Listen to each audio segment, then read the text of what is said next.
Sandra? Com formação mais expressiva em comunicação de ciência. Então, como eu tinha colocado mesmo na minha cabeça que era isso que eu queria fazer para minha vida, então eu pensei, então o investimento de tempo, energia e dinheiro vale porque é isso que eu quero. Então eu vou fazer esse movimento. E aí eu fiz a especialização em divulgação e popularização da ciência da Fiocruz, lá no Rio. Passei 1 ano por lá. E aí eu resolvi emendar com a carreira acadêmica, e aí eu vou submeter para o mestrado. Submeti lá de novo, na Fiocruz, desculpa, e na Unicamp. Na Fiocruz, eu estudei podcast de divulgação científica e o contexto da recusa vacinal na Covid-19. Eu estudei um podcast institucional da Fiocruz. A ideia era estudar mais, mas por questão de tempo, sempre quando a gente desenha um projeto, a gente sempre quer agarrar o mundo com as pernas, né? E não dá tempo, principalmente na especialização, que é menor ainda o tempo. 1 ano. A da Fiocruz é 1 ano. E então eu ia estudar vários perfis de podcast, eu posso até depois mostrar o escopo da pesquisa para vocês. Mas aí, de fato, eu e meus orientadores decidimos estudar um podcast, o discurso institucional, e os argumentos que são usados para combater o discurso negacionista em ciência, negacionista em vacina. E para o mestrado, eu pensei em estudar o conceito de notícia em ciência, o que é notícia em ciência, e o que é a percepção de notícia em ciência para jornalistas e cientistas que estão cadastrados dentro da agência Bore. Não sei se vocês conhecem, mas a agência Bore é um modelo de comunicação de ciência baseado no Eureka Alert. O Eureka Alert é uma plataforma do AAAS, que é a Associação Americana da Ciência. É como se elas fossem a SBPC gringa. Eu estou aqui, eu não sei exatamente o nome completo, mas é o AAAS, que ele é a entidade que tem o Eureka Alert, o que é que o Eureka Alert faz? Ele trata de acompanhar os estudos dos pesquisadores cadastrados e a publicação desses estudos, antes delas saírem de fato nos periódicos, eles conseguem antecipadamente produzir um press release, que é um texto resumido e organizado para a lógica jornalística. Esse texto fica o texto da pesquisa fica embargado no periódico e o material que é preparado pelo time de comunicação, ele é disparado para os jornalistas cadastrados e quem quiser produzir antecipadamente a publicação já produz. E os jornalistas têm uma ponte mais rápida para acompanhar o que está acontecendo na ciência. E isso facilita muito a lógica de aproximação dos cientistas com os jornalistas, porque são 2 campos que não conversam muito bem, no sentido de que o cientista tem uma lógica de produção mais lenta, uma lógica de produção de validação por pares, uma pesquisa demora anos para publicar, enquanto que o jornalista quer tudo para ontem. São lógicas de produção diferentes, mas ao mesmo tempo parecidas, porque ambas são embasadas ou teoricamente, pelo menos no jornalismo, ambas são embasadas na busca de evidências para um determinado fato. Então, para promover essa aproximação, o AAAS criou o Eureka Alert, e no Brasil, depois de vários anos, foi criada a agência Bore, que é financiada pelo Instituto Serra-Pilheira, e a agência Bore faz algo parecido com isso. Aqui no Brasil, a gente tem alguns periódicos cadastrados, eu digo a gente porque eu também trabalho na agência Bore, eu trabalho em muitos lugares, pessoal, vou chegar nesse ponto. A gente tem uma lista de periódicos cadastrados e esses periódicos avisam os editores que temos alguns artigos que vão ser interessantes, assim, são mais publicáveis, que seriam mais interessantes para o jornalista, tá? Que tem alguns critérios também que devem ser obedecidos para que seja interessante para o jornalismo. E a gente produz antecipadamente um texto, valida com o pesquisador, e dispara para os jornalistas já terem esse material na gaveta, para quando sair já ter antecipado. Isso é uma coisa que chama muita atenção no jornalismo, o ineditismo e a rapidez. Então, no segundo que o periódico saiu, que a pesquisa saiu no periódico, eu já tenho um material jornalístico, matéria preparada, ajuda muito o repórter, um produtor, enfim, para poder ter essa agilidade na hora de publicar. Mas o que acontecia? Muitos pesquisadores que não conheciam a agência Bore e o Eureka Alert negavam a publicação dos seus estudos. Quando a gente entrava em contato com eles, eles diziam: ah, não, já publiquei, sabe? Minha ideia é só publicar mesmo, validar com os meus pares. Eu não acho legal, não, sabe? Divulgar no jornal, na imprensa, não. Não sei falar com jornalista, acho que é obrigada pela consideração, mas eu não acho que não precisa. E aí gerou uma pergunta de pesquisa de por que os cientistas não consideram interessante divulgar suas pesquisas. É uma questão de cultura? É uma questão de que a lógica de produção na ciência brasileira demanda tanto número e menos uma interação com a sociedade? Então, para mim, como cientista, interessa só sair no periódico e cumprir minha atribuição. Tenho essa obrigação de ficar comunicando que eu pesquisei, tem interesse. E aí, a partir dessa pergunta de pesquisa, eu submeti nas duas instituições, na Fiocruz e na Unicamp. Acabei optando pela Unicamp, porque a minha orientadora é uma das fundadoras da Bora. Então, por essa afinidade mesmo de campo e de pesquisa, eu resolvi seguir na Unicamp. E pretendo ir para o doutorado também por aqui. E aí é isso, assim, é muito interessante você ter um objetivo mesmo profissional do que seguir, porque dá para você traçar a carreira de um modo mais estratégico e procurar instituições, pessoas e criar uma rede de contatos que te permita escalar mais sua carreira a partir do que você quer, né? Não é tão simples assim, porque enfim, a nossa vida é um campo de exploração infinito, mas ajuda muito mesmo. E sobre o trabalho, o campo de comunicação, o jornalismo, de um modo geral, é uma área que está enfrentando uma crise institucional e de confiança mesmo na população muito grande há muitos anos. Não é uma coisa recente, o combate às fake news é apenas a ponta do iceberg disso tudo. A gente tem uma crise institucional desde a ampliação da comunicação digital, né? O jornalismo demorou a entender como é que funciona a lógica de um site, como é que funciona a lógica das redes sociais. Não dá para você comunicar como fazia no jornalismo impresso na web, não dá mesmo, não é a mesma coisa. E essa coisa de demorar a entender como funciona essa lógica e também as questões financeiras aí, porque o jornalismo precisa se pagar também, causou mesmo uma rusga no diálogo com a sociedade. E fora questões também estruturais, desculpa, questões estruturais no sentido de que como é que eu vou pagar um jornalista profissional que tem um piso salarial X, dependendo do estado, se eu estou ganhando menos como empresa, eu vou preferir, então, enxugar essa redação, eu saio demitindo, tanto é que a gente tem um fenômeno que é conhecido como passaralho, que é a gente demite uns 40, 50 profissionais de uma vez da redação. Então, é muito comum a gente ter passaralhos nas redações pelo país. Os sindicatos demoram a atuar, então a gente tem uma desorganização sindical expressiva. E os sindicatos mais organizados estão no Sul e Sudeste, principalmente no Sudeste.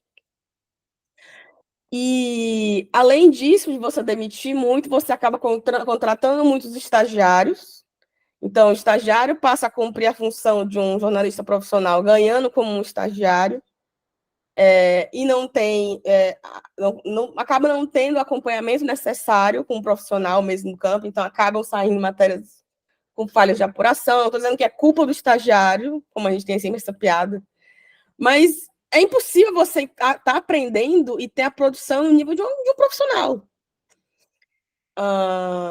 tem essa coisa de você demitir muito, as pessoas estão saturadas, então você está no mesmo dia você produz matéria de polícia, do buraco na rua, matéria de ciência, matéria de tempo, como é que fica a sua cabeça? Porque é tanta coisa ao mesmo tempo, você acaba produzindo meia boca tudo. Assim, é natural, a gente não consegue ter uma atenção centralizada com esse tipo de cobrança múltipla. Mas no jornalismo de ciência, curiosamente, a gente acaba tendo um campo de oportunidades maior. Porque, como são poucos profissionais,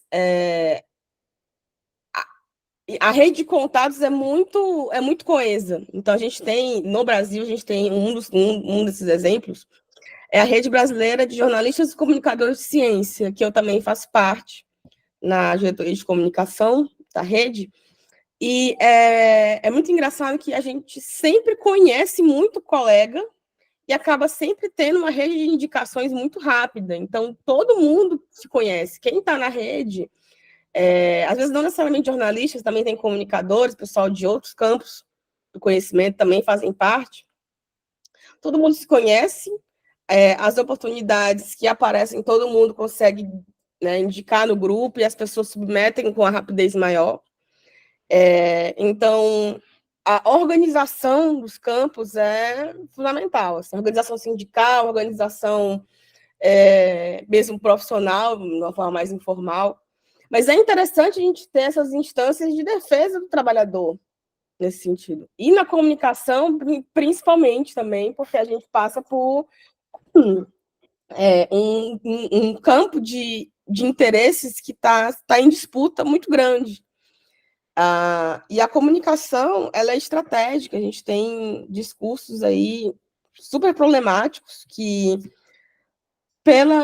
por ter acaba tendo uma confiança da população pela proximidade. Então, o jornalismo e a ciência, que sempre se colocaram numa categoria acima, né, nós aqui temos a instância de produção de conhecimento, de divulgação desse conhecimento, e vocês, né, o público, vão receber passivamente essas informações.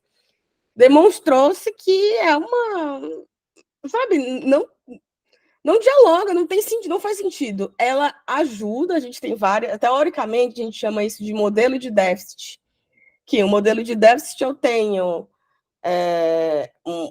produção de conhecimento e né, quem vai receber é um público passivo que está apenas ali para engolir o que eu tenho a ensinar. Um modelo hierárquico. Isso não funciona. Se você não considerar ali a realidade material das pessoas, o seu público, são diferentes públicos, tanto que a gente nem gosta de falar público-alvo, o termo público-alvo é um problema, porque você considera uma grande massa, você nem se preocupa em entender quem é aquele público, então se torna uma comunicação de uma via só, e quando aparece alguém que fala considerando os anseios e as necessidades específicas daqueles diferentes públicos, é óbvio que as pessoas vão criar uma afinidade maior com quem fala diretamente com eles. Então, e aí já vem, vamos ter outros modelos também de comunicação. Mas o jornalismo e a ciência se colocou muito nesse campo de um mistério inacessível, que nós sabemos como comunicar, nós sabemos como produzir conhecimento, e vocês, público, vão apenas engolir. E aí agora a gente está correndo atrás do prejuízo, criando fórum de comunicação, os jornais por aí têm feito também um papel de mídia, de fact-checking, de você estar o tempo todo desmentindo as milhares de mentiras que são colocadas por aí. Eu odeio o termo fake news. A gente no LabJoy estuda também desinformação. E o termo fake news por si só, ele é também problemático. Estou só elencando problemas aqui, né? Mas ele é problemático porque quando a gente fala em news, né, notícia, a notícia não pode, de fato, ser colocada como verdade, porque também tem uma questão filosófica dentro da verdade, o que é verdade, o que é a verdade comunica, enfim. Mas a gente pode trabalhar fato. O fato é um recorte da realidade, é uma verdade centralizada num recorte da realidade. Quando a gente fala em fake news, como a notícia em si é um recorte da verdade, quando a gente diz fake news, a gente está dizendo que notícia não é notícia. Então, a gente acaba deturpando o sentido filosófico do que é notícia por si só. Então, não existe fake news, existe mentira. De onde vem a mentira, aí fica aí a questão. Que a gente tem indústrias de produção de mentiras em massa, então a gente tem a desinformação, que é produzida por essa indústria mesmo, é um modelo de negócio de produção de mentiras em massa, que é o disinformation, a desinformação. Temos o misinformation, que é desinformação também, mas ela acaba sendo aquele tipo de notícia, de conteúdo falso, de que o tio do Zap, que vê o material, nem lê, não sabe nem de onde vem, e já repercute, que é o que a gente chama de misinformation. E o malinformation é um recorte de que a gente pega um conteúdo verdadeiro, um estudo, tira um recorte mínimo ali e embasa uma mentira dentro de uma verdade. A gente usa um trecho, né, de um material que tem evidência, mas de uma maneira mal intencionada, eu vou pegar esse material e vou colocar dentro de um conteúdo falso. E também está dentro da instância das fábricas de desinformação, mas tem alguns estudiosos que gostam de dividir entre várias instâncias. Eu adoro estudar desinformação, porque é um negócio que dá um nó na nossa cabeça. A gente consegue ter umas reflexões filosóficas muito interessantes dentro do campo da semiótica, que é o estudo semiótica é o estudo dos signos. Nós somos cercados por signos e nós damos significado a esses signos. Eu não sei se Sandro, você me disse se eu estou viajando nas ideias aqui com o pessoal, porque pode ter um problema nesse sentido. Mas, enfim, esses signos que nos permeiam nos ajudam a dar significado ao que a gente lê. Por isso que, dependendo da sua formação, do seu nível de leitura, e também não só por isso, mas do que te cerca mesmo enquanto pessoa, você dá significado diferente às notícias que você lê, aos estudos que você lê, até o que você pesquisa, vocês que estão na academia. É um problema assim, sistemático na academia a gente pensar que o pesquisador ele está apartado do que ele tem que estar apartado do que ele estuda. Não está, nunca vai estar. No mínimo, você vai poder ter uns critérios que te permitem não ter uma influência direta no resultado do que você está pesquisando. Mas você dizer que eu estou estudando uma coisa que eu não vou ter, eu vou estar dentro de um tem até não estou lembrando o nome da figura de linguagem, mas tem um fenômeno que é o pesquisador dentro de um laboratório que vai estar ali apenas lidando com números de uma forma isenta. Isso não existe. Então, até a forma que eu fui criado, eu consigo dar significado aos signos que eu vejo, né? Eu consigo apenas embasar com evidências, mas o pesquisador em si ele está ali junto com o que ele estuda. Isso é bom. E o jornalista também. Tem um livro que eu gosto muito, que eu tenho usado também na minha pesquisa, que é de uma jornalista chamada Fabiola Moraes, que é o texto. O livro se chama A Pauta é uma Arma de Combate. Ao mesmo tempo que na ciência a gente tem isso que eu acabei de falar, de que o pesquisador é apartado da sua pesquisa, no jornalismo a gente tem também principalmente desde os anos 50, pós-guerra, né, a gente tem um fenômeno de que a notícia ela é imparcial. O jornalista é imparcial, a notícia tem que ser imparcial, a verdade dos fatos, custa o que custar. Mentira. Isso é uma grande mentira, isso é uma balela que colocaram na cabeça de todo mundo e que está sendo um horror para a gente desconstruir isso. O que a gente considera, quando a gente coloca no jornalismo a responsabilidade dele ser isento e 100% imparcial, a gente endossa uma coisa que chama pós-verdade. Hoje em dia a gente tem, teoricamente, esse conceito, que é, eu vou acreditar, para mim, enquanto público, é imparcial, quem concorda comigo. Então, é um fenômeno psicológico mesmo. Eu já tenho um conjunto de verdades pré-validadas, aquilo que é o meu conjunto de verdades, não, opa, voltou, acho que deu uma queda.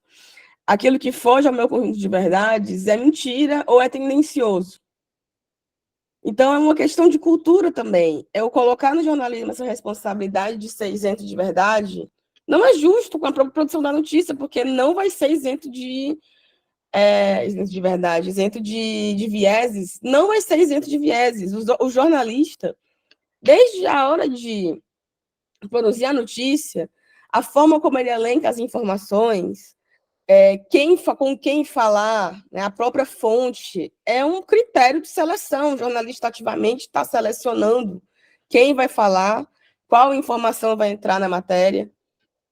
O editor, falando no jornalismo impresso, só o fato de você colocar uma manchete na capa já é uma seleção pessoal também. Ah, mas está dentro do critério da política de divulgação do jornal. É uma seleção do editor. No jornalismo web, a gente tem, teoricamente, um modelo de jornalismo mais horizontal, porque a gente tem páginas e o leitor que vai procurar a página que ele quer. Na página inicial, é uma seleção. Tem um editor de web para selecionar o que vai estar na página inicial. Nas notícias, nas páginas, né, nas diferentes páginas do menu. A forma como a notícia é ilustrada também é uma seleção. A forma como... tudo é seleção.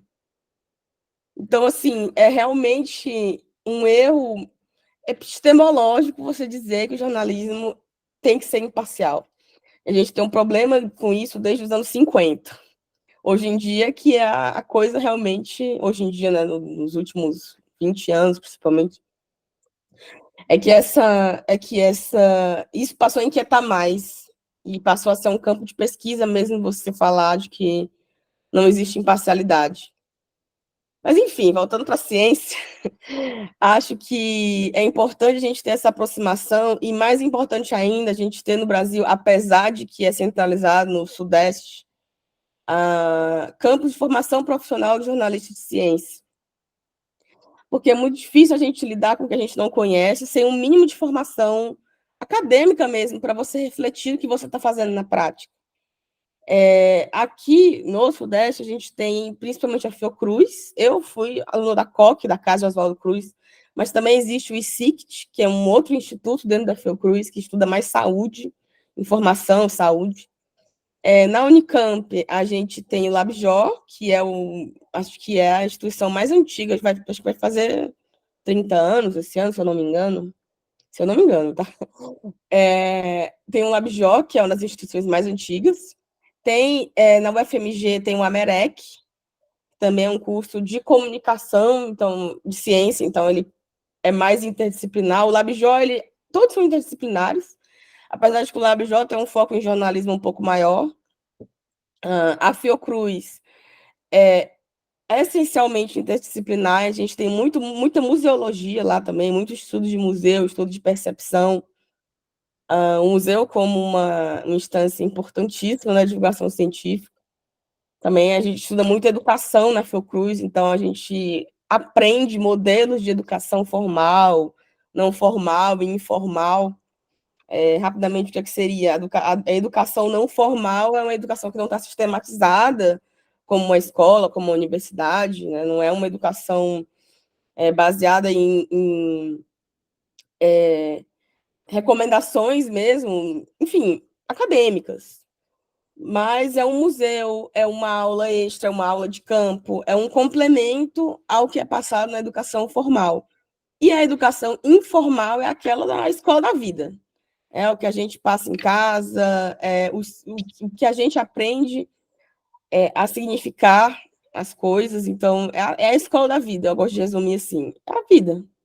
A vida é uma grande escola, então a educação informal se baseia dentro dessa instância.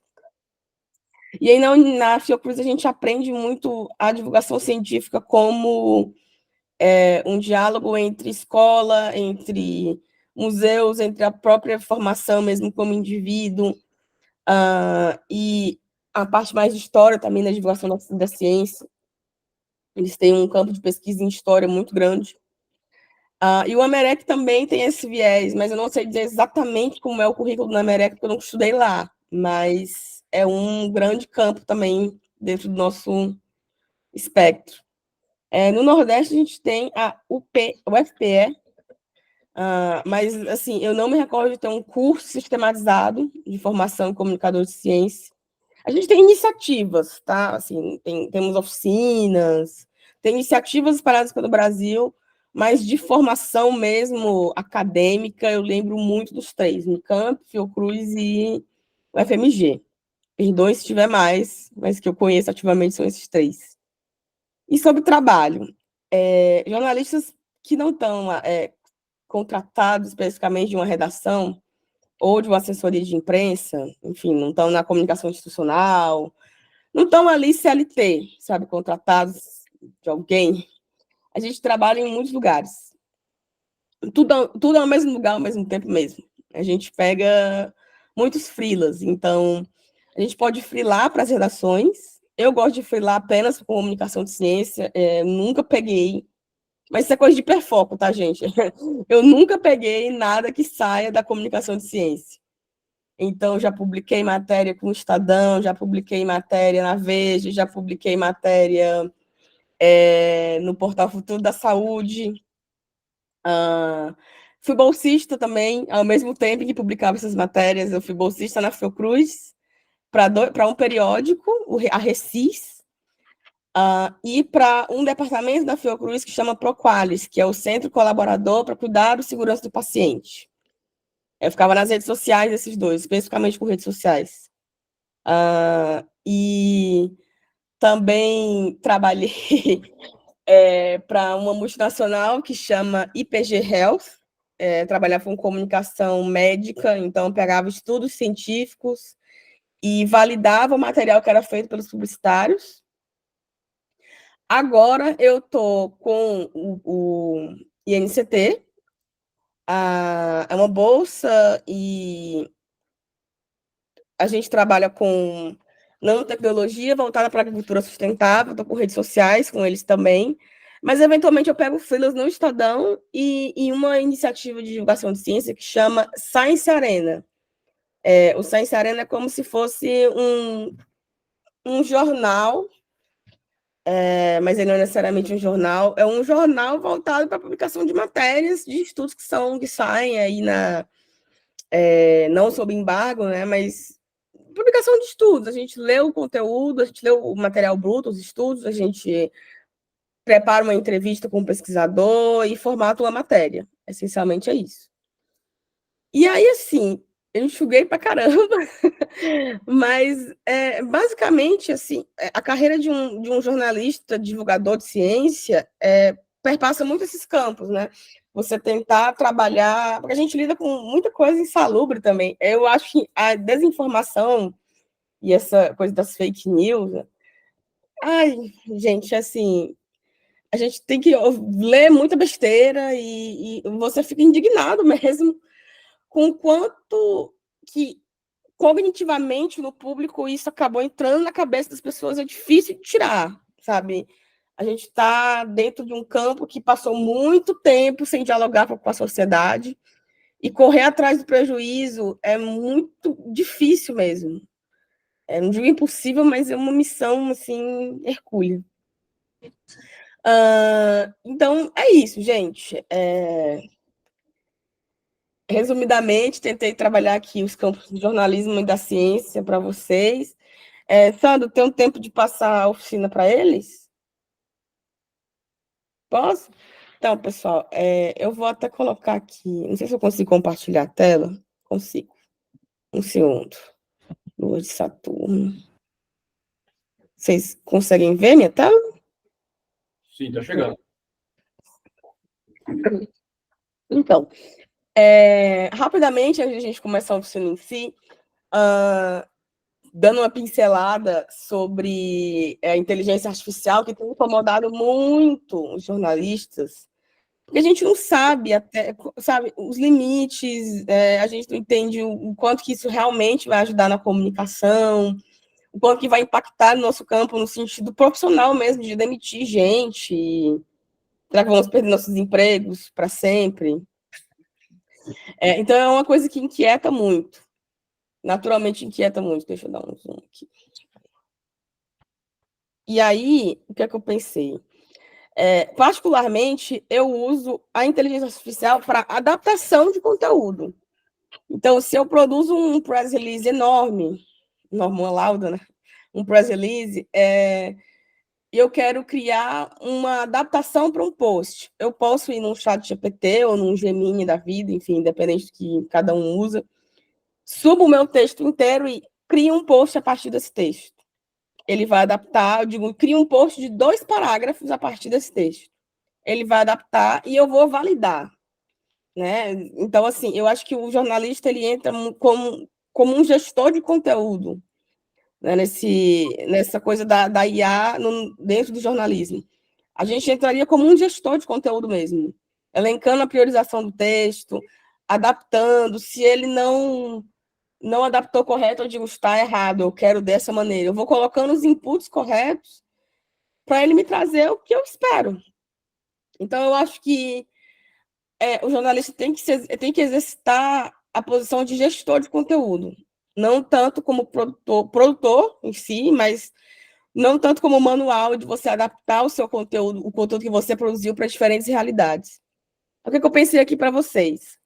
A gente tem um mecanismo no Google, que é o principal buscador, obviamente, que a gente chama de SEO.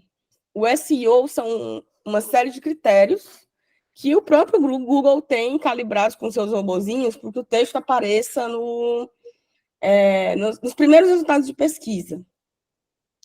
E a IA pode ser uma mão na roda para a gente adaptar os títulos, principalmente, que se o título não for bom, gente, e se o primeiro parágrafo não for bom, o leitor vai embora.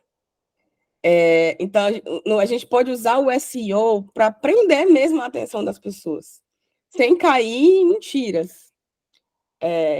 O clickbait é um ponto aí, mas o clickbait é interessante dependendo do que você quer, porque tem gente que coloca clickbait com uma mentira terrível, você clica lá e é outra coisa.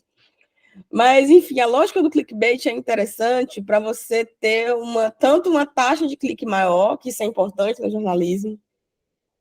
Às vezes notícias se pagam com clique, se pagam com acesso, são várias formas de você pagar, enquanto instituição jornalística, você ter seu conteúdo pago. E aí, o que eu pensei? Tem essa matéria aqui, que é legal, a Lua de Saturno tem condições ideais para a vida, sugere estudos. Aqui a gente tem a linha fina, né? O subtítulo.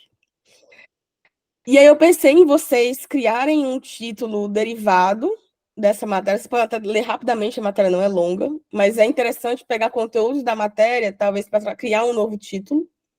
E aí o exercício é vocês abrirem o chat GPT em 10 minutinhos, 15 minutinhos.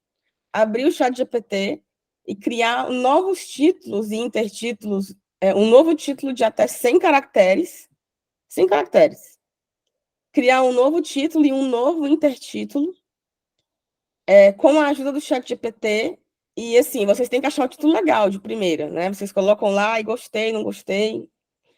E a partir da matéria também, que é uma lua que emite, que tem uma atividade vulcânica de água, de gelo, ela expele água, expele gelo, e seria um indicativo de que pode sustentar a vida, enfim.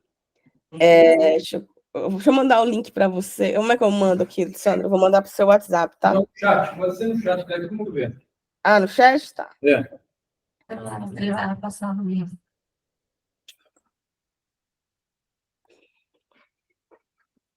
Aí, assim, 15 minutinhos para vocês fazerem. Acho que até menos, né, Sandra? Enfim, é rápido. Esse daí. Estão vendo aí? Sim. Consegui achar no Google. É fácil, é uma matéria bem fácil de encontrar no navegador. para fazer pelo ChatGPT, depois fazer manual, depois pelo ChatGPT. Colocar alguns pedaços, né? Não, ela falou que não fazer manual, não. Ela falou que criar um só pelo ChatGPT. Ou ChatGPT ou Gemini, vocês que sabem, saber o que vocês mais usam. Tá, mas é chegar pro chat GPT e falar o quê? Dar o texto para ele e falar para ele criar um título, é isso? Isso, você pode fazer assim, crie um título de até 100 caracteres Tá. a partir dessas informações ou de informações que vocês capturam e acham interessante da matéria. Você tem que dar um input. Eu não dei muitas instruções para entender como é que vocês colocaram os inputs também. Ah, tá. Entendeu? Então, vocês vão... Porque o ChatGPT, ele não é tanto a forma como ele responde, é a forma como você pergunta. Então, assim, eu acho legal vocês estarem nesse escuro mesmo, Tá. para... Como é que vocês perguntaram para ele? Tá. E ver as diferentes respostas. Aqui não se pode. Quando juntos. Não queria dar um percurso sobre. Se tiver isso. Ele dá um curso para isso. Precisa aprender a usar todas as comandos. Eu imagino. Eu não queria que dá um curso. E aí, direito, né? Te usa de ferro. Te usa de ferro. Pode ter a vida depois, é isso? Foi isso que deu.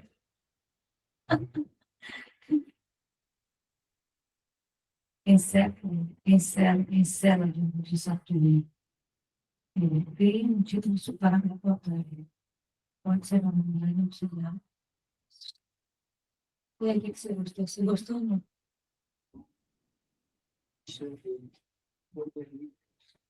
Pode ter vida, né?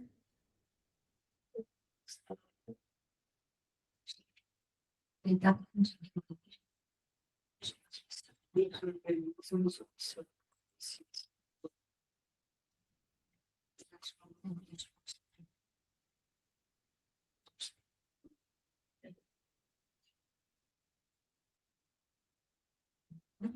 Dá para você.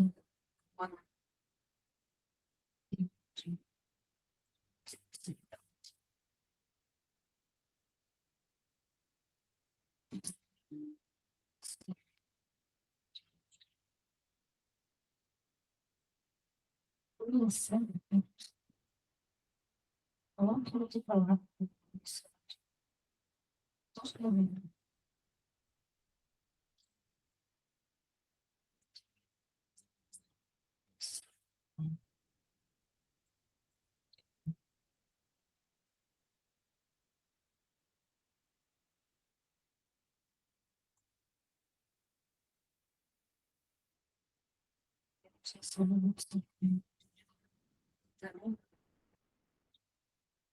Situação perto de Saturno.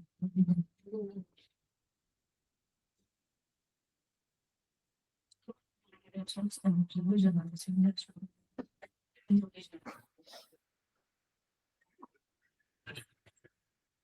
eu falar esse cara.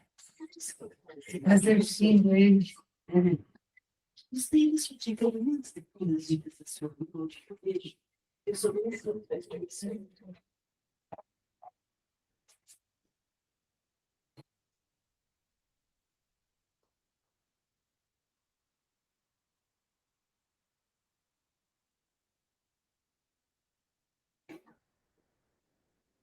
Perdido já? Não saiu bem selado, pode aplicar a vida microbiana. Nossa, você já fez tudo bem?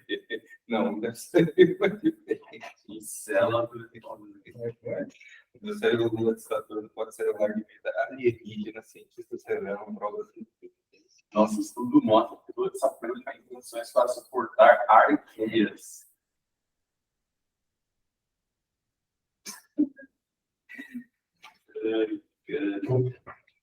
Eu também só copiei e colei assim, né? Falei, sugira o título e aqui, né?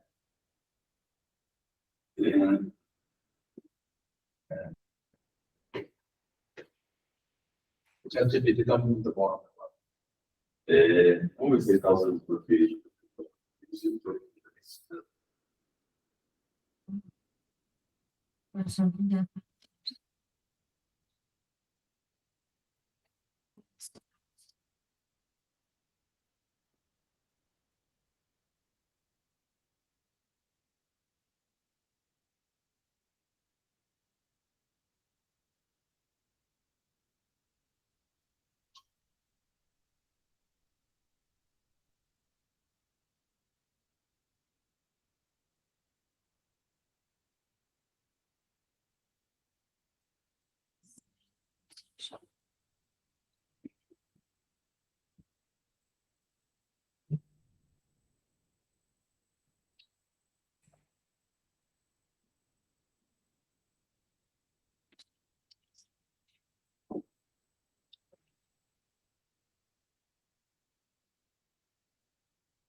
Pronto, pessoal. O tempo foi suficiente? Vocês ainda estão fazendo? Tudo certo? E foi? Foi? Então vamos seguir. Não precisaria de 15 minutos, não. Coisa rápida. Queria ouvir os títulos de vocês. Aqui eu tentei de várias formas, você consegue me ouvir? Consigo, sim. Legal.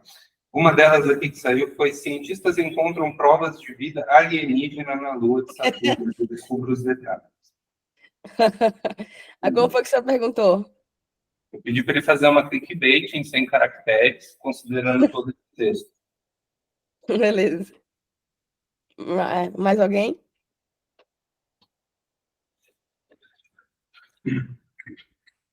Meu saiu: Lua de Saturno pode abrigar vida microbiana de cientistas. Estudo indica que uma das luas de Saturno tem condições favoráveis para micro-organismos produtores de metano.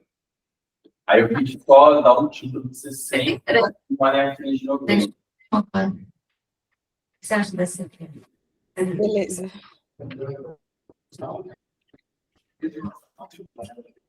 Você não pode ser na prática.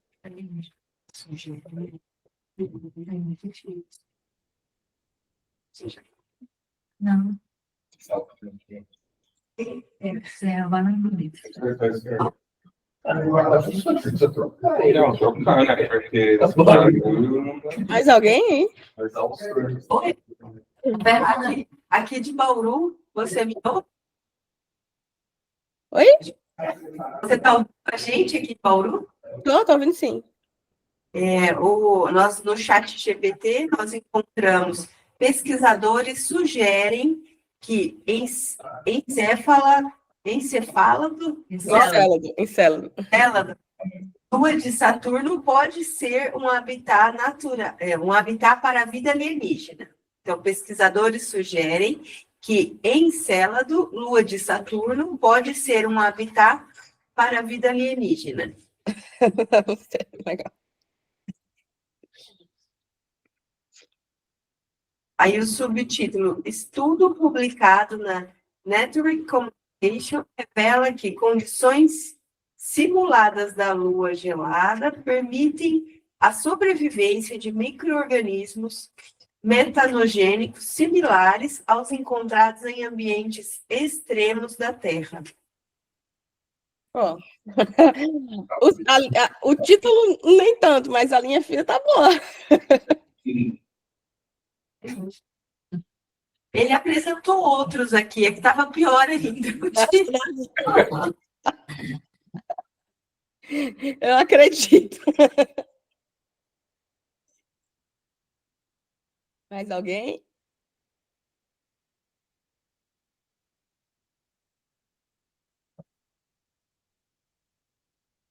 Vocês falaram?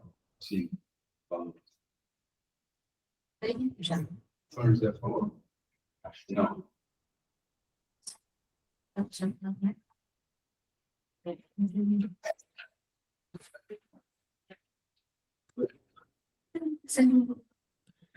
Então, vamos seguir? Ah, calma, o pessoal vai falar.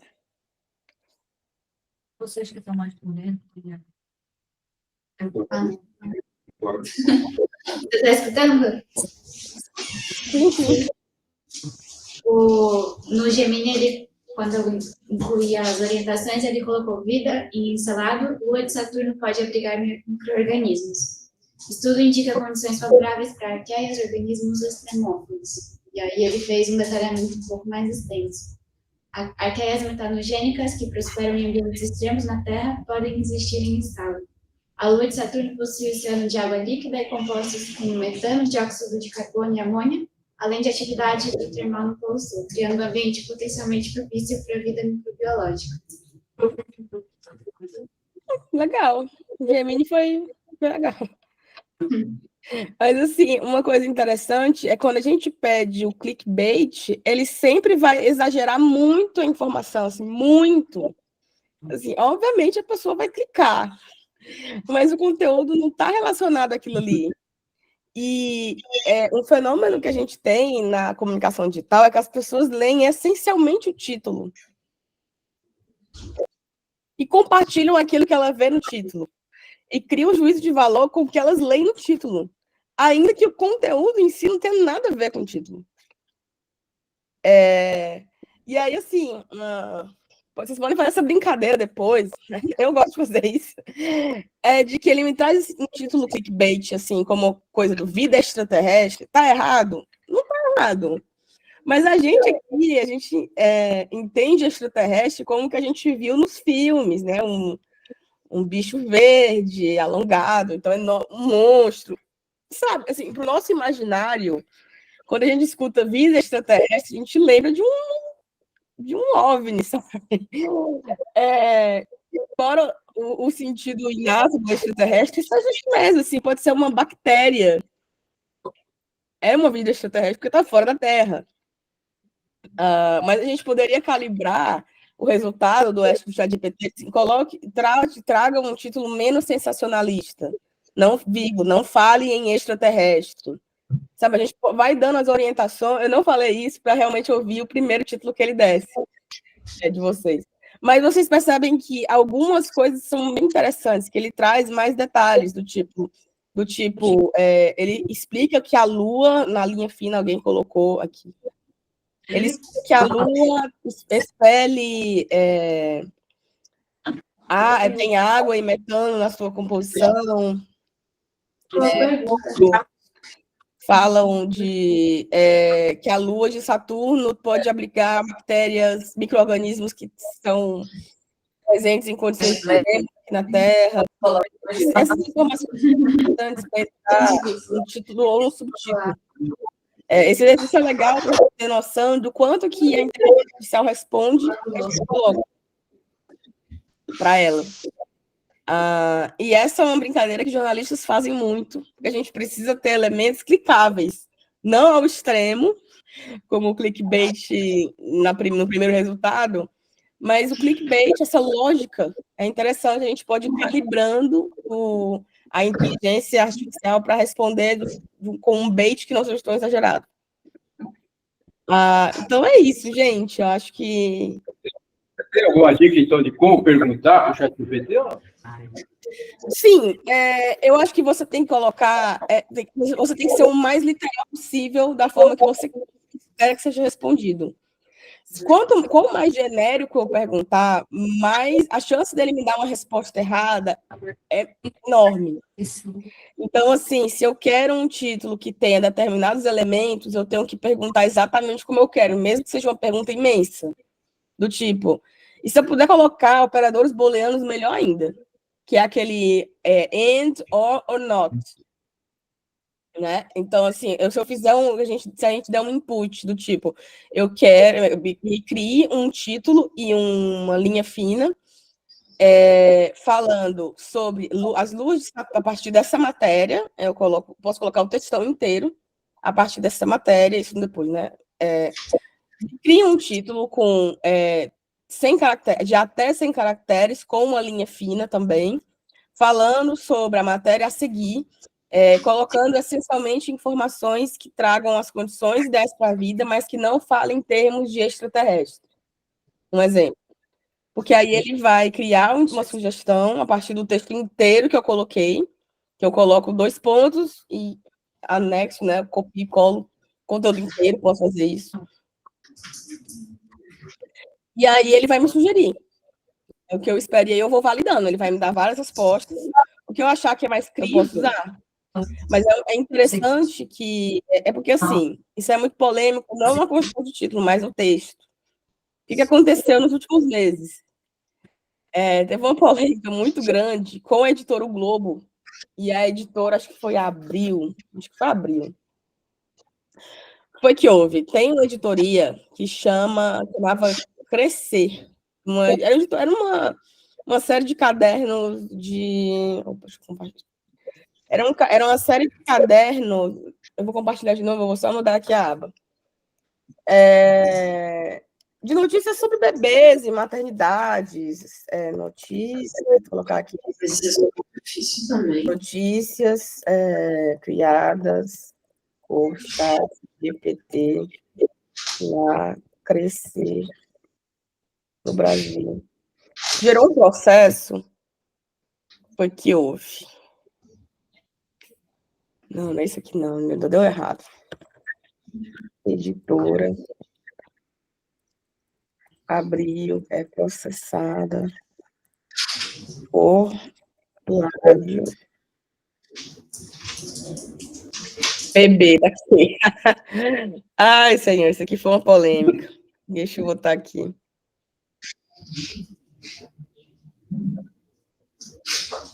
Foi da Abril mesmo. Foi que houve. Criaram-se uma série de notícias em uma revista da Abril, numa editora de bebês. E, depois de um certo tempo, não foram poucas, foram 311 matérias. Isso dá um livro, quase. 311 matérias publicadas nessa editora. E, para piorar ainda mais a situação, os textos publicados tinham elementos de plágio de uma outra editora do Globo, do Grupo Globo. E esses elementos de plágio, esses textos que foram copiados, era a revista Bebê do Grupo Abril e a Crescer do Globo. Parte dessas notícias foi feita por IA, com um repórter fantasma. E, para piorar ainda mais, é um show de horrores. Para piorar ainda mais... Só um pouquinho, claro. Pessoal, fechar o microfone aí, que ela está...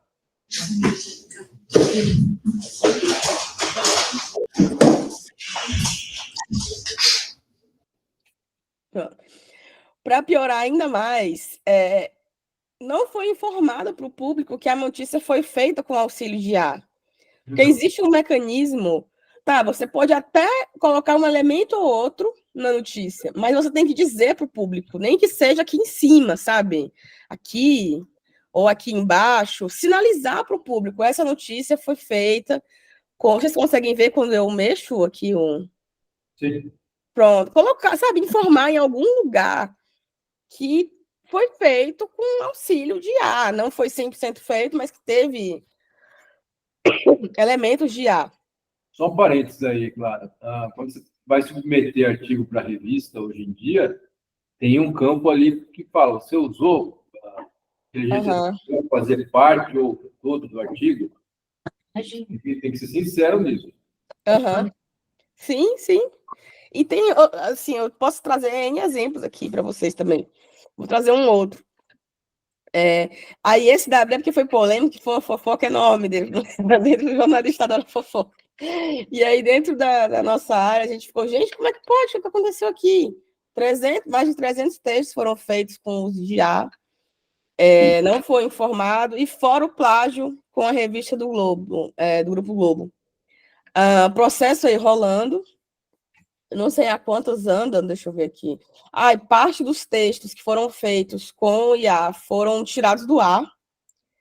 O que eu lembro de ações que foram feitas foi isso, assim, os textos foram tirados do ar, e eu acho que os que foram copiados tiveram uma nota de retratação, coisa assim. Mas o processo vai acontecer. Mas vocês entendem o quanto que é problemático você criar 100% do seu conteúdo com IA, não informar o público, não dizer suas fontes, simplesmente copiou. Essa questão de autoria é um problema seríssimo com o uso de IA. A gente teve outro exemplo também, que foi prêmio Jabuti, ilustração por uso de IA é desclassificada.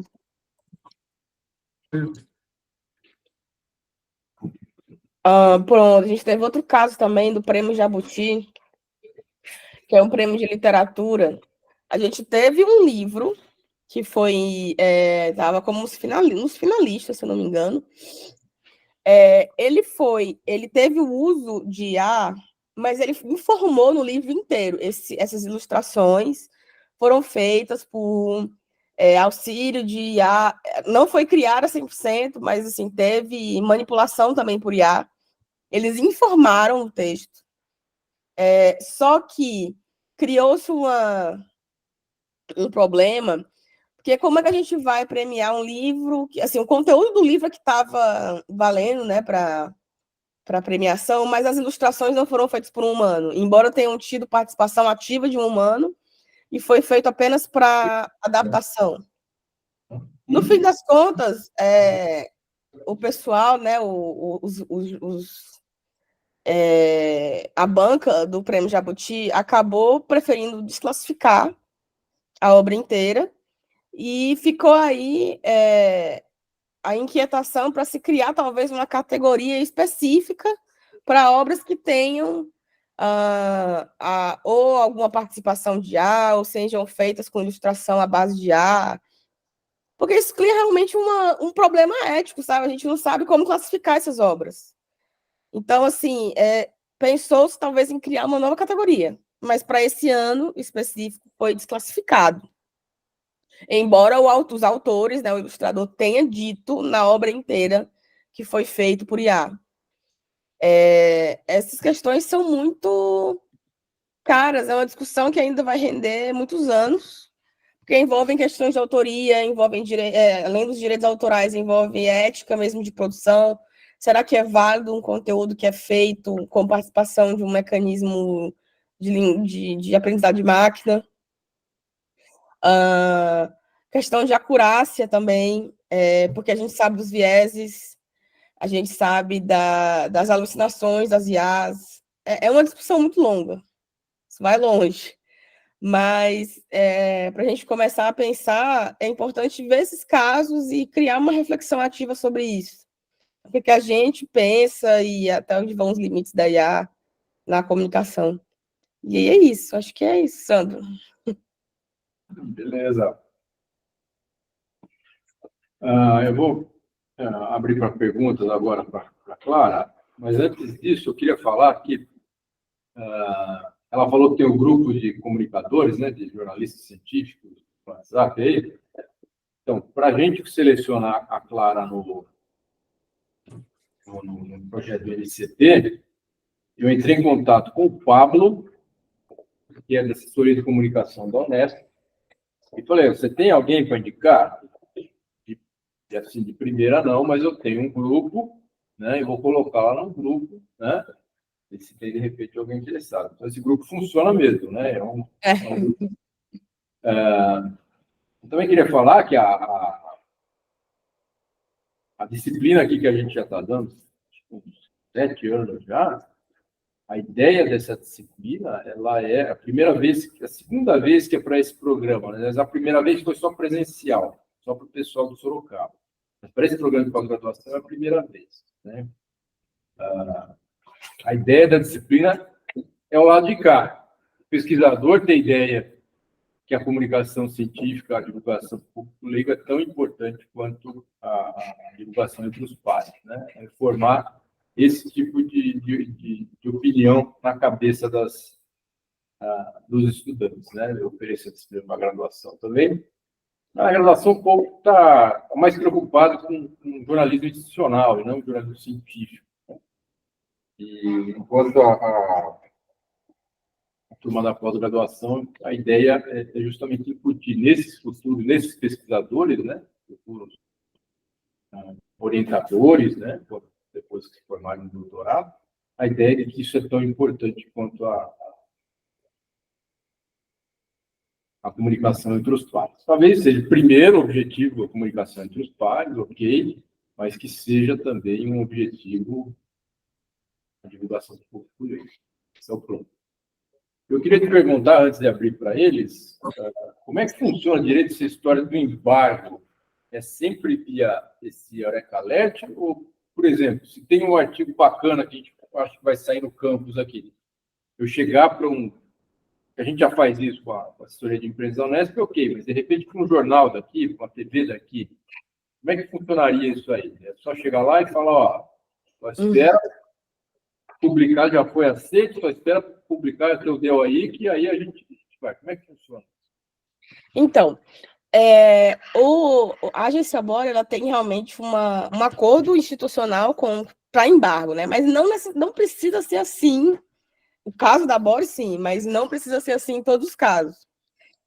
O jornalista, ele precisa quem está na redação, ele precisa de um texto o mais mastigado possível, porque ele não vai ter tempo de ler o artigo inteiro. E se ele ler o artigo inteiro, se não for um jornalista que seja acostumado a cobrir ciência, e apenas ciência, é mais fácil ele não entender do que entender. E por não entender, ele vai achar que não é interessante. Porque o que ele vai pensar? Se eu não estou entendendo, o meu público não vai entender também. Logo, não é interessante.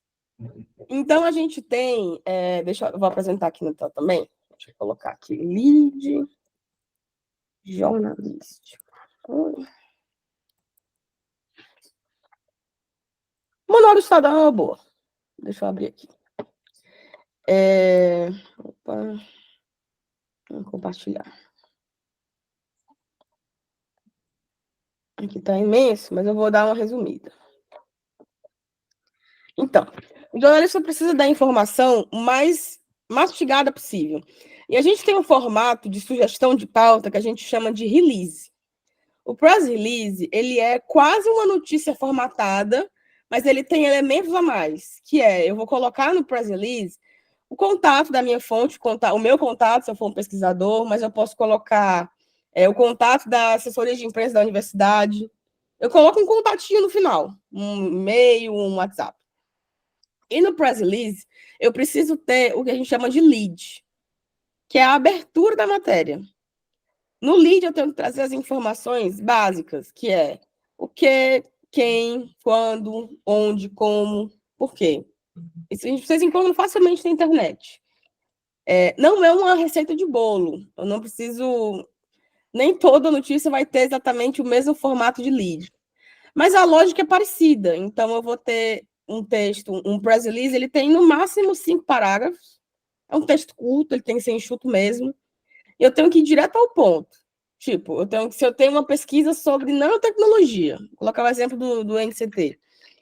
Se eu for sugerir uma matéria sobre um evento, eu tenho que começar o texto já dizendo: aconteceu no lugar tal, na universidade tal, mas um evento sobre tal tema, com tal título, que os pesquisadores do INCT foram para falar sobre tal e tal assunto, que é interessante para a sociedade, porque vai revolucionar na produção de alimentos, vai reduzir a concentração de agrotóxicos na lavoura. Sabe, eu tenho que trazer os elementos mais chamativos no primeiro parágrafo. Porque é o que me ajuda a selecionar o texto, a selecionar que aquela matéria é interessante para publicar. E no resto do texto eu posso trazer as informações que são anexas, tipo, eu tive tantas pesquisas que participaram do Congresso, o Congresso também teve participação de pesquisadores internacionais, tal, e fulano e cicrano. Posso trazer uma aspa do pesquisador, alguém falando como é que foi a participação naquele congresso, como é importante a participação de pesquisadores brasileiros em eventos internacionais, como isso ajuda na internacionalização das universidades. Então, são elementos anexos, eles são legais de entrar, mas não são essenciais. Mas são interessantes, porque ajuda ao jornalista a ter uma noção de quem participou e talvez até falar com essa mesma pessoa para a matéria completa. O que pode acontecer? Duas possibilidades. Uma, o jornalista está tão lascado de tempo que ele só vai copiar e colar no que você mandou. Literalmente. Não vai nem conferir. Isso também é outro problema. Se eu falar dos problemas, eu vou passar o dia todo aqui. Isso é outro problema porque a gente não tem apuração mínima, a gente não tem nada. Você confia 100% na fonte que te manda alguma coisa, isso é um problema. E a gente pode ter também uma matéria realmente completa, que se aí o editor chegar para o repórter, você vai fazer uma matéria sobre isso, ele vai procurar o contato que você colocou ao final do seu release. Deixa eu mostrar um release para vocês de fato mesmo, para vocês terem uma noção. Ele vai entrar em contato ou vai falar com a assessoria. Eu vou botar aqui Agência Bore para vocês verem. 2 minutinhos aqui.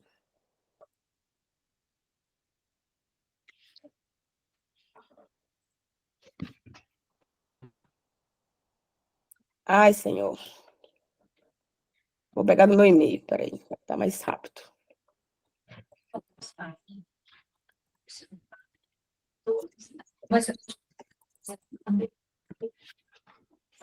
Modelo híbrido. Eu quero só um exemplo, cara. Aqui. Deixa eu ver. Ai, nossa, o meu login tá com erro, eu ia ter que recuperar a senha. Desculpa, gente. Ai. Análise. Ai, só tem pesquisa. Não quero saber de pesquisa, não. Deixa eu ver aqui. Aqui é legal. Aqui vai ver na íntegra. Aqui é a pesquisa. Só um minutinho, gente. Eu vou só botar o carregador aqui.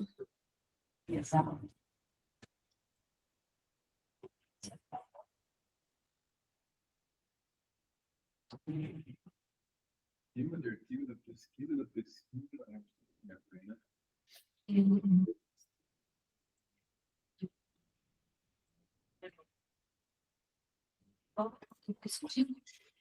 Pronto. Então, esse aqui é um exemplo, não é um press release, mas ele ajuda a gente a ter uma noção de um release acadêmico. O tema aqui foi diáspora científica, e teve uma matéria que a Agência Bore fez uma pesquisa sobre isso. No press release, a gente vai ter que trazer... aqui. Aqui de cá, no primeiríssimo parágrafo, eu vou trazer o tema da pesquisa, eu vou trazer quem fez a pesquisa, eu vou trazer o nome do programa que está responsável por financiar essa pesquisa e o que é a Agência Bore, para quem nunca ouviu falar. Aqui, a agência de conteúdos que apoia a cobertura de ciência, 3.000 jornalistas são cadastrados no portal, blá, blá. Por que cadastrado? Porque eu consigo trazer de uma forma antecipada para esse jornalista o estudo que está sob embargo no periódico. O embargo é o próprio periódico que dá, tá? Não é a Bore que dá o embargo, mas o periódico comunica ao pesquisador de que o seu texto foi selecionado, provavelmente um jornalista vai entrar em contato com você, ele vai ficar seguro aqui por uma semana só, não vai atrapalhar muito, uma semaninha ou alguns dias, para os jornalistas produzirem antecipadamente, e pode eventualmente alguém entrar em contato. Precisa estar no embargo? Não precisa. No caso da Bore, sim, mas se eu estiver fora da Bore, for um pesquisador direto da universidade, primeira coisa que eu faria são 3 caminhos. O primeiro, eu falaria com o jornalista responsável, né, o pessoal da assessoria de imprensa da universidade, porque jornalistas ouvem mais jornalistas. É muito mais fácil eu confiar no outro colega que está me trazendo uma informação mastigada. Por coleguismo, aquela coisa que eu falei para vocês, o viés da vida. Coleguismo, eu vou confiar mais em uma pessoa que é do meu campo. Eu sei que ele vai me trazer um material com a linguagem que eu espero receber. Então, no primeiro passo, eu vou confiar no jornalista. O segundo passo é, como pesquisador, eu tentar emular um release de um jornalista, eu vou tentar pegar os elementos, criar o meu textinho e mandar para um e-mail geral de uma redação. É mais fácil pela assessoria da universidade, porque a assessoria já tem os contatos desses jornalistas. Geralmente não é tão fácil ter um contato de um repórter direto, de um produtor. Mas se você tiver, ou tiver um WhatsApp de alguém, ou conhecer, não mande o release pelo WhatsApp. Jornalistas odeiam isso, odeiam, que é um horror. Você já tem 300 mensagens para responder, vem um textão. Então, assim, você pode, tiver um colega que é jornalista, você manda, oi, fulano, me dá teu e-mail para eu te mandar uma sugestão de pauta, queria te mandar um release interessante sobre isso aqui. Dá um overview, aí você vai pedir o e-mail da pessoa e mandar o material completo pelo e-mail. Você pode mandar anexos, imagens do estudo, é interessantíssimo, porque o jornalista precisa ilustrar, você tem uma noção visual. O pessoal da TV é aí que precisa mesmo. Porque TV, se não tiver como ilustrar, gente, é muito difícil sair. Então, você manda imagens, se você tiver algum videozinho de algum pesquisador, de algum pós-doc seu falando, manda o videozinho. E o textinho, né, ou no corpo do e-mail, eu prefiro receber no corpo do e-mail, que é mais rápido. Quanto mais rápido, melhor. O segredo do jornalismo é rapidez. E você tem que trazer as informações interessantes de cara. Por exemplo, o desafio da pesquisa é interessante entrar, porque o repórter ele se vê obrigado a falar de que a pesquisa não é uma coisa pronta, que já vem com uma verdade absoluta, sabe, um estudo que vai me trazer uma verdade absoluta. Não, passa por desafios, e essa mudança de cultura é interessante. Então, eu colocar no finalzinho do texto, esse estudo teve um desafio, distância, teve um desafio financeiro, a gente, sabe, você tem que trazer, não precisa aprofundar muito, porque esse aprofundamento pode ser feito durante uma entrevista, mas o release, ele é um overview, eu acho que um bom termo é esse, ele é um overview do que você pesquisou. Por que eu acho um pouco problemático você falar direto com o jornalista, você, pesquisador, porque você traz para si uma grande responsabilidade que pode ser compartilhada com a universidade. Se você não tiver um media training, uma pergunta mais comprometedora vai te deixar nervoso numa resposta. Às vezes tem coisas que você não consegue responder porque não faz parte do escopo da pesquisa. Isso pode acontecer. Então, é interessante compartilhar com a universidade ou com o centro de pesquisa esse momento de falar com o jornalista. Não estou dizendo que é difícil falar com o jornalista, mas é interessante você ter alguém ali para te ajudar e que seja uma pessoa que conheça o campo. Uma outra possibilidade também, e essa também eu acho muito interessante, é vocês fazerem o cadastro na agência Bore, porque você não precisa estar necessariamente vinculado a um estudo de pesquisa. Pode acontecer de você não estar numa universidade, você querer por conta própria fazer esse movimento de comunicação de ciência, porque o que acontece? Na universidade, infelizmente, as assessorias de imprensa têm poucos profissionais. E esses profissionais acabam muito direcionados à comunicação da reitoria. Então, não tem tempo de fazer, sabe, um material voltado para a imprensa sobre as pesquisas que estão acontecendo, porque são 2 profissionais, às vezes, para a universidade inteira, com uma agenda do reitor entupida. Então, assim, eu faria um cadastro na agência Bore, deixa eu abrir aqui, Porque a Bore, você pode vir aqui, áreas da Bore, cadê? Parceiros, cadastros. Você pode se cadastrar como pesquisador, você já vai ter esse acompanhamento de um profissional de imprensa, de um editor, para te ajudar na construção do seu release, ele vai filtrar, nem sempre, às vezes, uma pesquisa muito, muito específica é noticiável, acontece, gente. Assim, pode ser, às vezes, uma descoberta muito incipiente, que precisa de mais evidências, precisa de mais estudos. É uma seleção que é feita com a curadoria. Então, é interessante você contar com esse apoio. É 100% gratuito. Então, nem o jornalista, nem o pesquisador paga absolutamente nada para isso. E você tem um apoio de uma rede de jornalistas que conhecem jornalistas. E jornalistas especializados. E aí, na Bore, você pode mandar um e-mail aqui você vai ter a lista de e-mails que você precisaria para mandar, os editores. Você pode sinalizar seus estudos, tudo de uma forma gratuita. Então, eu faria esses 3 pontos, né, essas três possibilidades. Porque, eu confesso, é difícil para uma pessoa que já está pesquisando, tem que, às vezes, orientar, ou é orientado, você, se for estudante, você também pode fazer esse movimento, de se cadastrar na Bore, ou de falar com a sua assessoria da universidade, porque é difícil você fazer de tudo um pouco, e ainda ter que aprender a fazer um release. Assim, eu acho que é interessante aprender a fazer um release, mas não é obrigatório, porque você tem outras atribuições. O que eu acho que é mais interessante é ter, pelo menos, a consciência de que você, como pesquisador, tem a responsabilidade de não só devolver para a sociedade aquilo que você aprendeu, né, mas de também fomentar uma cultura científica. O que é importante a cultura científica? Tem um pesquisador do LabJOR que chama Carlos Vogt. Ele tem uma série de textos com uma teoria geral de cultura científica, que são 4 eixos, né? Deixa eu apresentar aqui para vocês. Cultura científica, Carlos Vogt.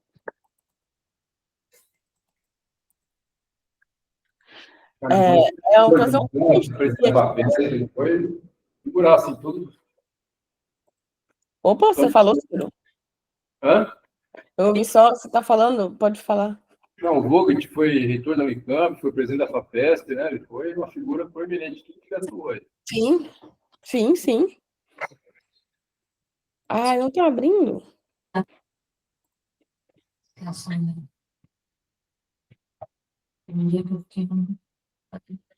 Espiral da cultura científica. O que acontece? A gente tem na cultura científica esses 4 quadrantes aqui, que eles são importantes, assim, para quem está estudando esse campo, né, de uma forma acadêmica, é todo um conceito, mas a ideia básica, eu queria que vocês guardassem no coração, é de que o pesquisador ele não necessariamente precisa saber o formato e a linguagem jornalística que está em um desses quadrantes, que é o 4º quadrante, mas ele precisa ter uma ideia de que é importante perpassar por esses 4 quadrantes. Então, meu estudo ele é produzido também com a confiança da população, não? Porque a confiança da população ajuda, incentiva que os tomadores de decisão, os nossos políticos, pelo menos sejam cobrados e que eles até valorizem que é importante investir em ciência. Porque se eu não tenho o meu eleitorado, vou colocar aqui assim, se o eleitorado não valoriza, não é prioridade, para que eu vou direcionar recursos? Embora a gente saiba que a pesquisa é essencial para o desenvolvimento de um país, nem todo mundo pensa que sim. E ainda mais no cenário extremamente negacionista que a gente está passando. Então, assim, o combate ao negacionismo científico, ele não passa só por educação. Eu, sinceramente, não acredito que a educação vai mudar, a educação por si só vai mudar esse comportamento nefasto de negacionismo. Mas é uma mudança de cultura mesmo. Então, na graduação, desde a graduação, os estudantes têm que ter uma noção de que eu tenho que produzir conhecimento, mas eu também tenho que disseminar esse conhecimento. E disseminar não só falando para os meus pares, porque não vai sair da academia. Os meus pares vão se preocupar apenas em validar e em repercutir academicamente meu conteúdo, minha descoberta, enfim, meus estudos. eu preciso dialogar com quem nunca pisou na universidade também. Porque essa cultura científica, você sair de uma seara acima da sociedade, eu estou produzindo só para os meus pares, você falar ali diretamente com quem é impactado pela ciência, é fundamental para que as pessoas entendam que não é algo totalmente apartado da realidade delas. Então, assim, você, como pesquisador, ter uma percepção macro de que é importante eu dialogar com a sociedade também, não só pela imprensa.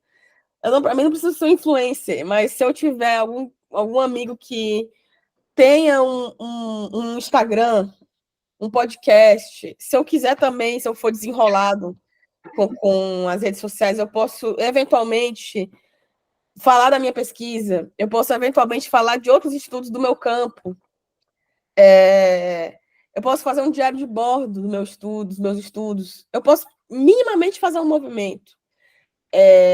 Se não nas minhas redes, mas em parceria com alguém, com grupos de pesquisa, em parceria com a minha universidade, se colocar disponível.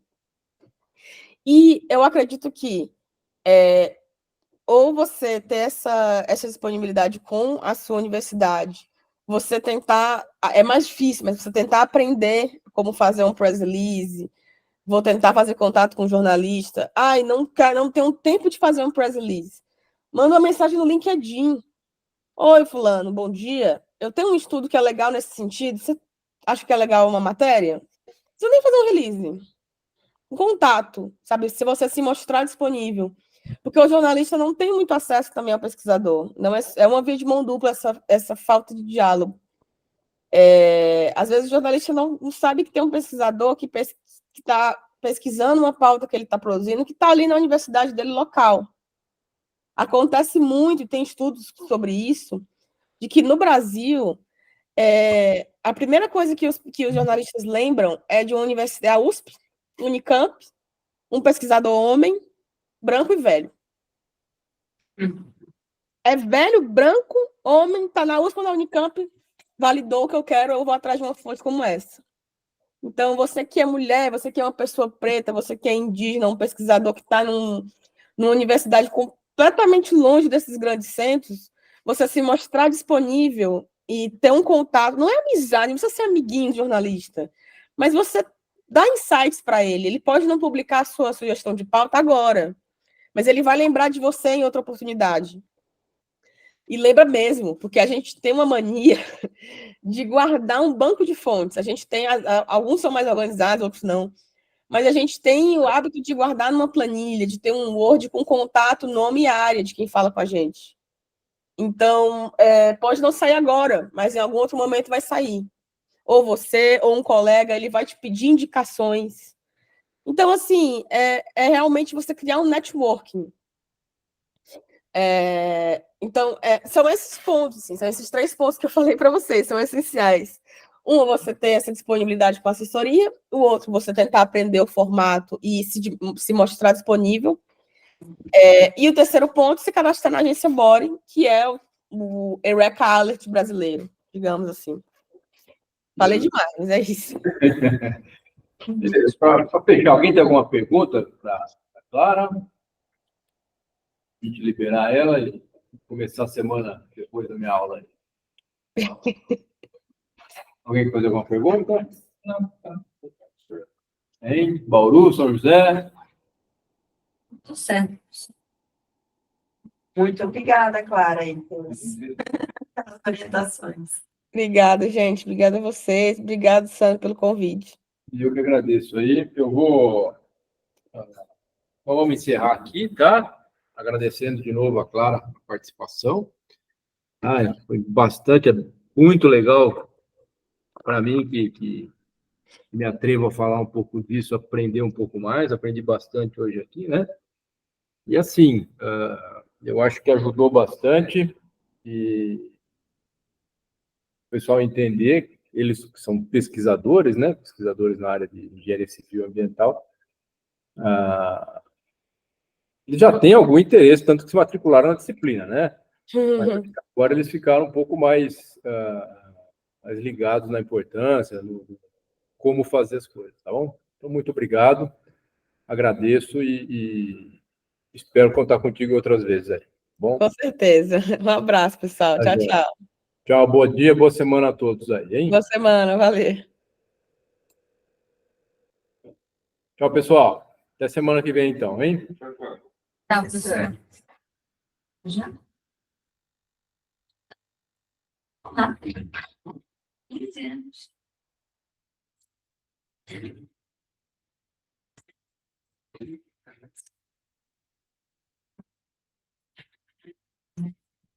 Fala demais.